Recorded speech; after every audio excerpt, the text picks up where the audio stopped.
Be bold. Be heard. Welcome to Unmute Your Mic with your host, Jessica Bell.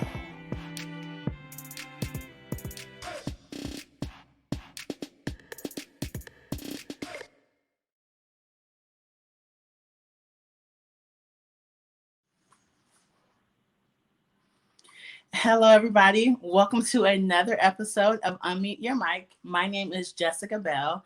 I am here with Ken Kraft, and I'm super excited for this conversation, for his story, and for you guys to hear all the amazing things he is doing in the community. Ken, if you could just please introduce yourself, tell us a little bit about you, and we can just get going from there. Yeah, well, thank you, Jessica. It's a delight and joy to be able to participate with you on your show.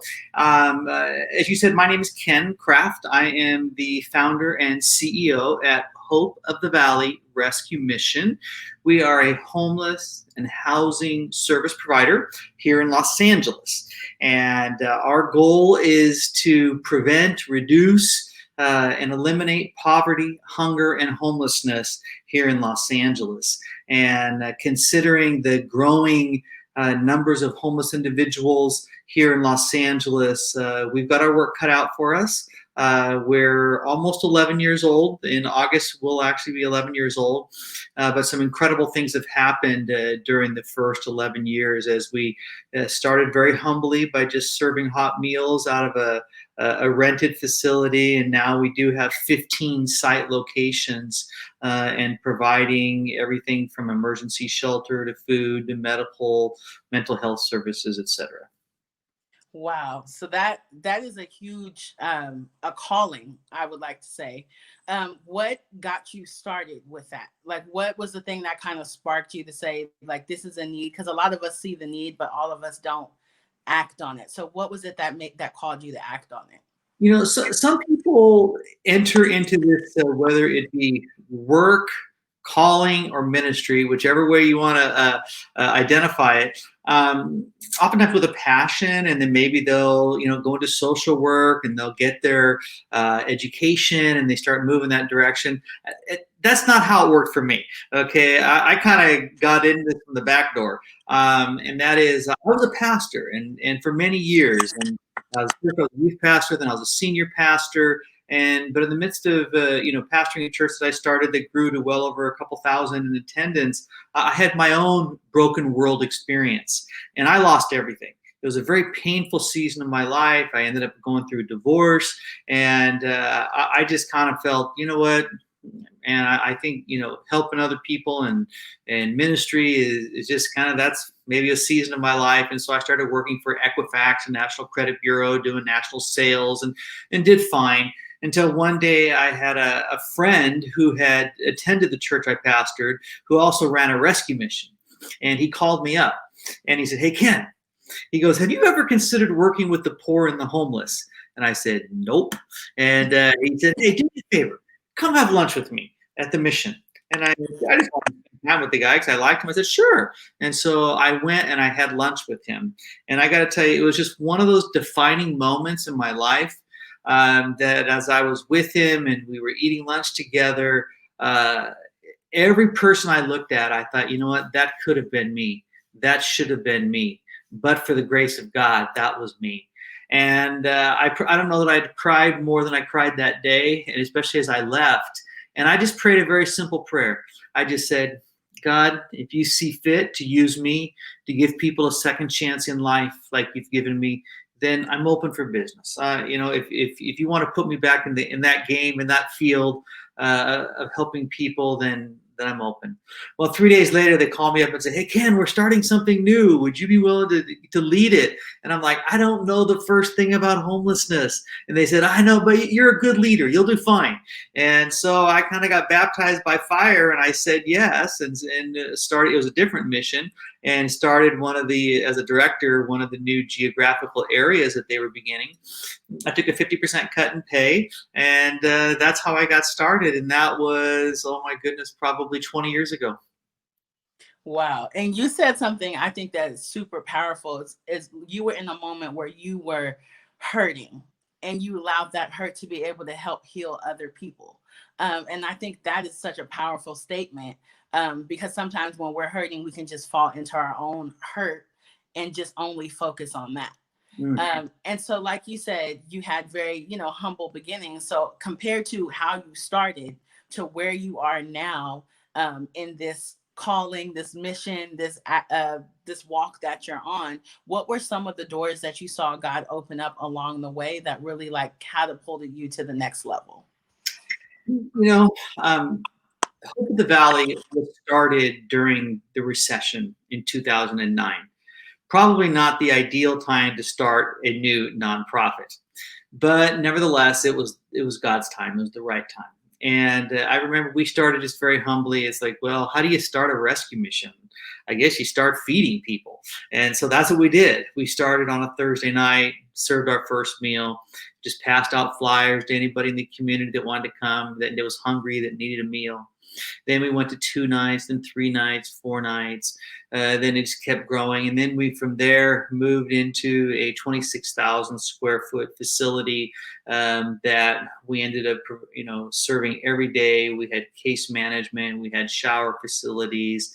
We opened up our very first thrift store because one of the things I realized, just my background in church, and then also my background in business, is you have to have revenue. You have to have multiple revenue streams. If all your money's coming from one source, that's very dangerous, because if that source dries up, then it could certainly cripple the organization. So we worked really hard to make sure we had strong revenue streams through direct contributions. And then our thrift stores today, we do have 4 big thrift stores. The average square foot of those spaces is 14,000 square feet. Looks like a Ross Dress for Less when you go in. We have one in Granada Hills, Simi Valley, Palmdale, and Santa Clarita, and that accounts for 40% of our revenue. And so that's important to me, that we're earning money as well. But then, we moved to this new facility, and then we realized, man, there's a lot of people struggling with addiction and substance abuse. And so the first program that we opened, besides the showers and the meal and the case management, was we opened up a men's drug and alcohol recovery program, and that's called the Johnny White House of Hope. And then we were, seeing a lot of families that were homeless, and had one of our donors call me up and say, "Hey, Ken, I got this house that might interest you. It was owned by the Catholic Archdiocese. The nuns used to live there, and it was in Pacuna. And it was an 11-bedroom, 10-bath house. And I went there, and he said, "Look, you can get a loan on it. I'll just give it over. You take over the payments. It's yours." And so we took it over, and a local business put in $230,000 of renovation to create the finest homeless shelters in Los Angeles.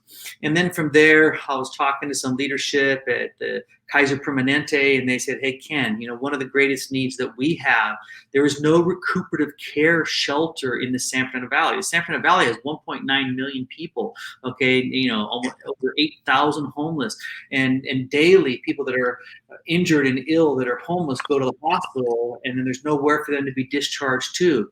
So it ended up being about a $4.2 million project, and we opened up the very first recuperative care shelter with an accompanying federally qualified health clinic on site. So that was very exciting. And then from there, we started taking on the cold weather shelters. We took on 2 cold weather shelters, one in Pacoima, one in Sylmar, one up in the Palmdale area.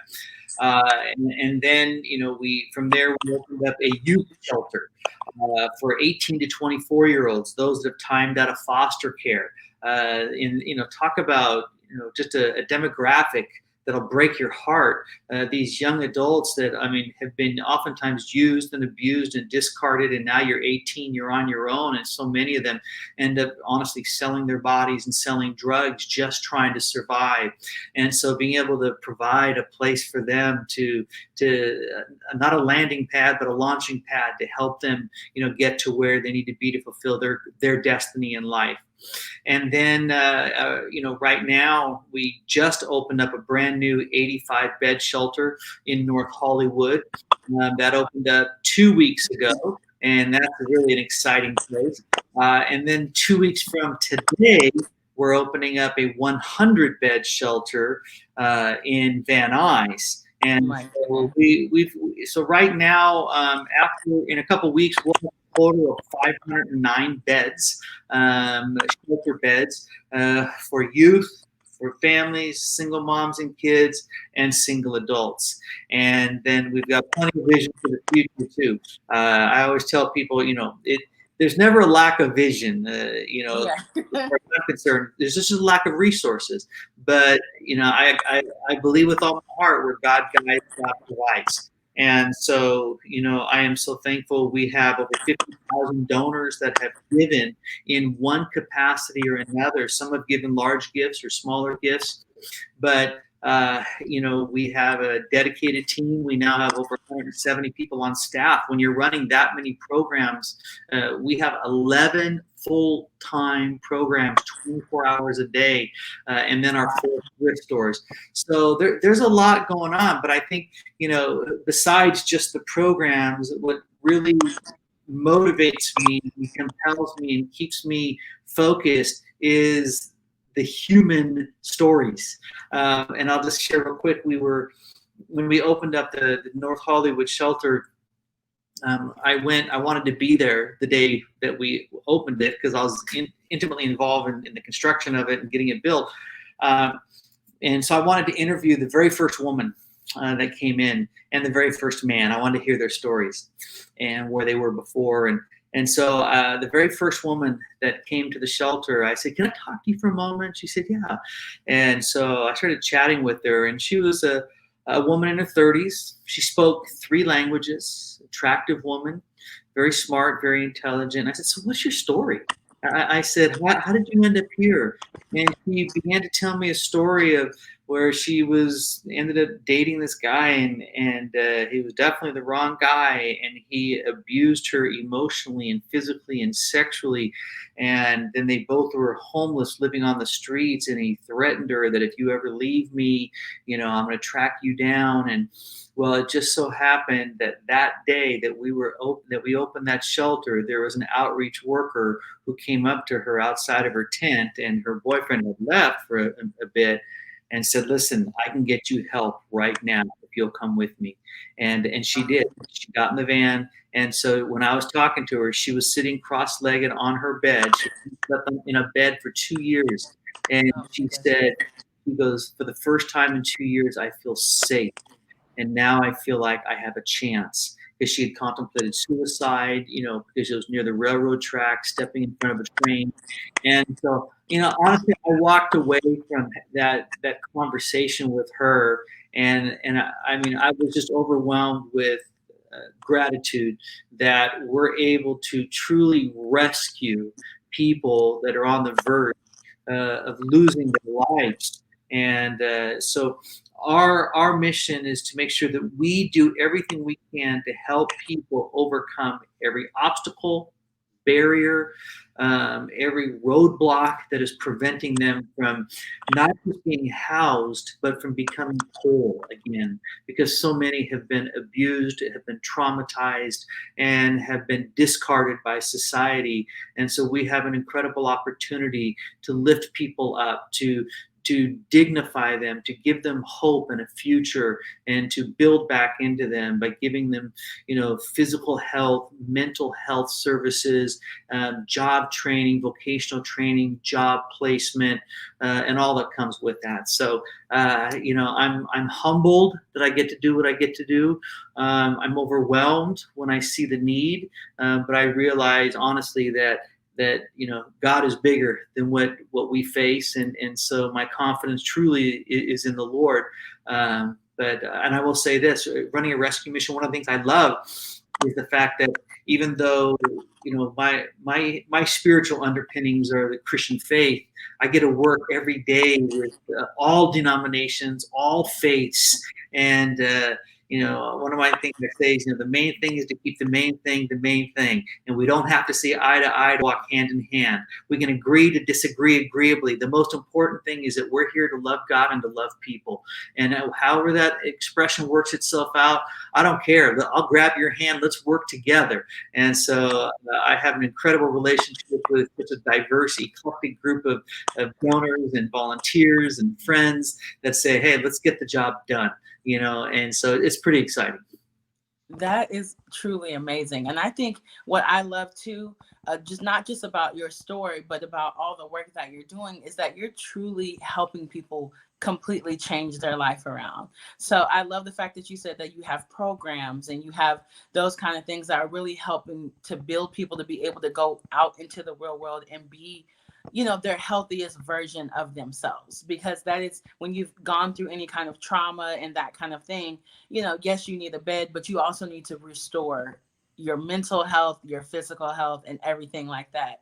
So in starting something of this magnitude early on, what were some of the resources that you had or people that you needed to reach out to kind of get this from being like a huge vision to actually going in the right direction?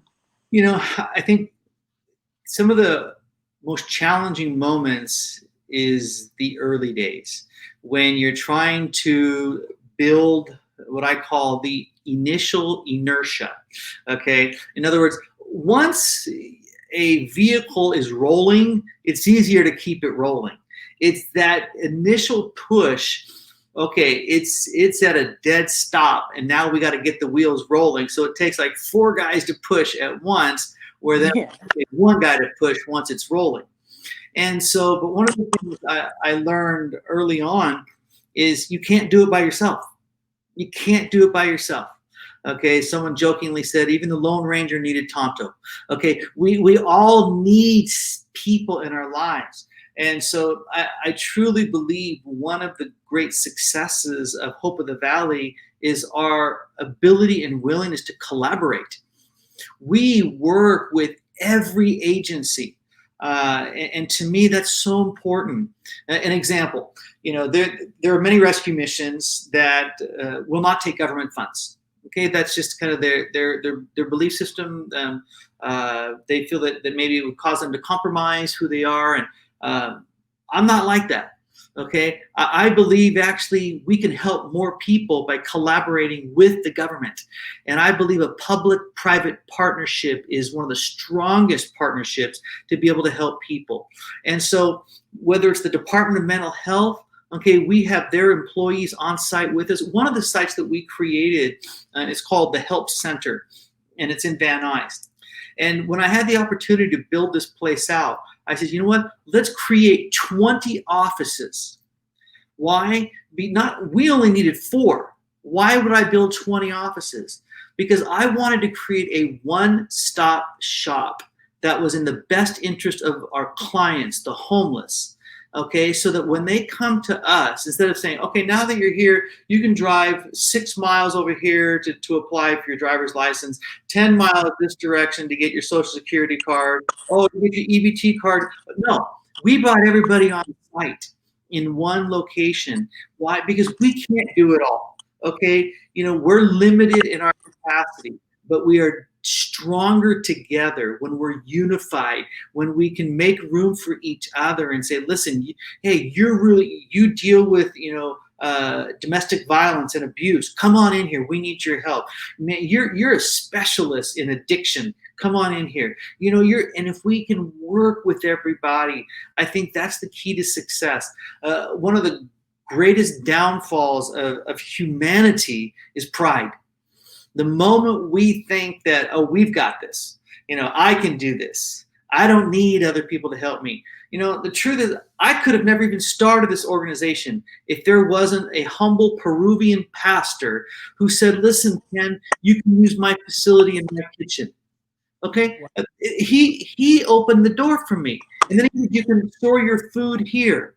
Okay, if it wasn't, for someone else, donors that said, we believe in you, that we could then lease that next facility, and then to bring in the Department of Mental Health, and then to bring in the VA services, to bring, you name it, we want to collaborate and work with people. And that is the key to success. I mean, the moment we think that we can do it on our own, I don't need anybody else's help.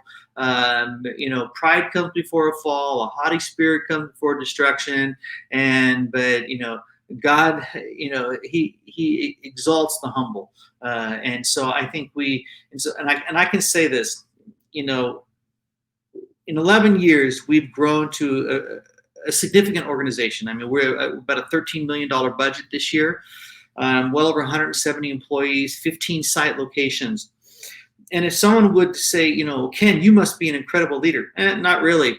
There's people that are so much smarter than I am, better with finances than I am, that understand programming better than I am, better than I do. But there's one thing that I am. I'm authentic. I'm genuine in what I say, and transparent, and I'm passionate. Okay, so I may not be, the most gifted. Somebody once said, God doesn't need much of a man; he just needs all of a man or woman. We say, hey, God, I just want to be used by you, and so to become a tool in His hand. I think great things.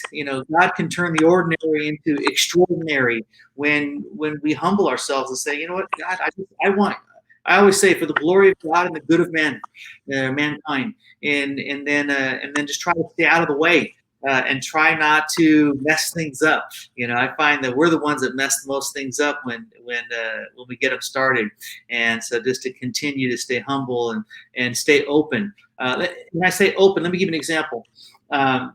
Recently, with the COVID-19, when it hit, the city of Los Angeles said, Ken, is there any way that you guys can open up 2 emergency COVID shelters in 2 recreation and park centers? I said, it'll be a stretch because they're 24-hour coverage and we're already stretched. I said, but we'll do it. 2 days later, they came back and said, hey, Ken, can you guys take on 2 more? And I said, and I talked to our staff and I said, you know what? Hey, let's respond to the need. We said yes. Then they came back and said, can you do 2 more? And I said, is there any other agency that you can ask? I said, we are really tapped out. And they said, we have, but no one else can do it. And I said, we'll do it. We'll do all 6 of them in the San Fernando Valley, and we'll do 36 trailers. Why? Because to me, we have to be in the moment. And it doesn't do any good, to be training. And then when the opportunity is there, not to rise to the challenge. I tell our staff and our board, opportunity doesn't knock twice. It knocks once. And when it knocks, either you open the door and you go for it, or someone else is going to do it. And so we've said, you know what? When opportunity knocks, we're going to open the door. And if it's within our power to say yes, even if it's uncomfortable, and it was uncomfortable, I'll tell you why. All of our executive team, I said, here's the only way we can do this right now, everybody, guys and gals. And that is that you're going to have to work your regular 8-hour job, and then you're going to go work 8 hours in one of these shelters, including me. Okay? I said, I'm going to show you. I'm going to lead by example. And sure enough, there's people that got COVID-19, and but it was like, this is essential work. We signed up for this. We're going to care for those that are in need. But again, my point is, by responding and not making excuses, and doing the hard thing, it has positioned us so that now the city's looking at us and saying, well, can you guys do this, or can you do that? And it's created this wonderful synergy that, I really believe the best is yet to come, and that we've just gotten started. One of my favorite scripture verses is in Ephesians 3:20, where it says that God desires to do exceedingly abundantly above all that we can ask or think. And I believe that. And so if I'm thinking it, it's probably pretty small. But I just want to, just be obedient and open to whatever God wants to do. Wow. Yeah, you said so much, and it's so amazing. One of the things I wanted to highlight that I loved was when you talked about being able to work with different people. And I think in this world, especially in this day and age with so much going on, it is so important to have that open mind and to be able to see, let's partner with this person, let's partner with this person, and not let a difference stop you. Because ultimately, these are lives and these are souls that need help. And how foolish would it be to say, well, this person doesn't agree about this thing. So, other people end up hurting when you don't have the ability to be open. Yeah. And I think that is such an amazing thing. I wanted to ask you something else. Also, I have a lot of people who follow, who listen, that are in the process of starting their own nonprofit, or they want to, whether it's a different passion, but they're starting a nonprofit and they kind of want to know what are some tangible takeaways, other than praying and being obedient to what it is that God is calling you to do, that they can do early on to really catapult their nonprofit to be able to help people. What are just some takeaways that you could give? Well, I think it starts by having a very clear mission statement, and that can't be overstated, because if you don't stand for something, you'll fall for everything. And so you have to be very clear. What is the vision? What is the purpose? Because there's a lot of nonprofits out there. So you got to figure, do we really need another nonprofit? Or can you partner with an existing nonprofit? Or if there's something very, there's this need that's not being met, and you think this is a great opportunity, this is something, an opportunity, make it crystal clear. And then, so I always tell our staff, dream the dream and build the team. Mm-hmm. Dream the dream, build the team.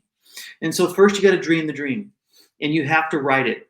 Thoughts disentangle themselves when they pass through the lips and the fingertips.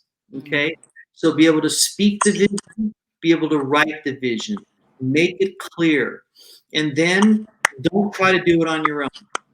Okay? There's a reason why, if you're going to have a nonprofit, you have to have a strong, diverse board of directors. I know some people just get their mom and dad or brother and sister, and that's not the intent. Okay, the intent is to have a diverse, eclectic board that can bring wisdom on many different levels. So start with a strong vision that's articulated, that's written, then get your team, because your team's going to help get you to where you need to go.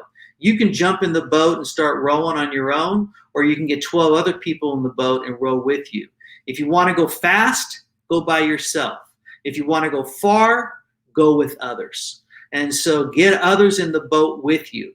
If you cannot get others in the boat with you, then I would question whether you should even start it. Like the old Chinese proverb says, he who thinketh he leadeth and hath nobody following only taketh a walk. Okay, so it's important then that, if you're going to be starting something, that you can actually build a team of people that are going to support and that believe in it. Because if you can't sell it to a small group, you're never going to sell it to a large group. Okay, so that was one of the first things we did is to get that team together, and and then come up with your action plan. Okay, how are we going to do this? What's step 1, 2, 3, and 4? So for us, hope begins with a hot meal. Okay, to this day, now we're doing, I think, 1,600 meals a day, every day, cooking and serving. Okay, that never went away, but it's expanded. But to me, that hot meal was an entree to their heart. And so, but hope begins the hot meal. So start humbly. Okay, some people overestimate what they can do in 1 year and underestimate what they can do in 10 years. And so, but start humbly and start now. Okay, some people have, what I call the paralysis of analysis. They will overthink something. Just start doing it, even if you don't have your nonprofit status and this and that. Just start. And then work on the paperwork and some of the other stuff, but let it be an outflow of your heart, and let it be a passion of your heart, passion and compassion, let them flow together. Wow. That is great, tangible takeaways. I thank you so much for being on here today. I hope that we can have a part two because there's so much more going on. I appreciate you being able to share, be open, and everything that you're doing for people, because I truly believe you are changing the world. Because as these people are leaving these facilities and they're going out to live their lives, they are truly better because they came encounter with you and your staff and everybody that works with you. So I'm just extremely blessed and honored to have you on my show today. I thank you so much, Ken. Oh, thank you, Jessica. It's been a real joy and honor. Thank you.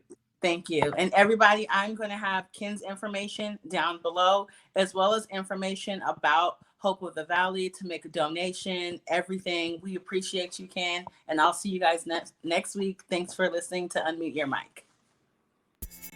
Thank you for tuning in to Unmute Your Mic. Be sure to tune in next time when Jessica takes her mic off mute as she continues her journey to find stories that inspire and uplift our communities.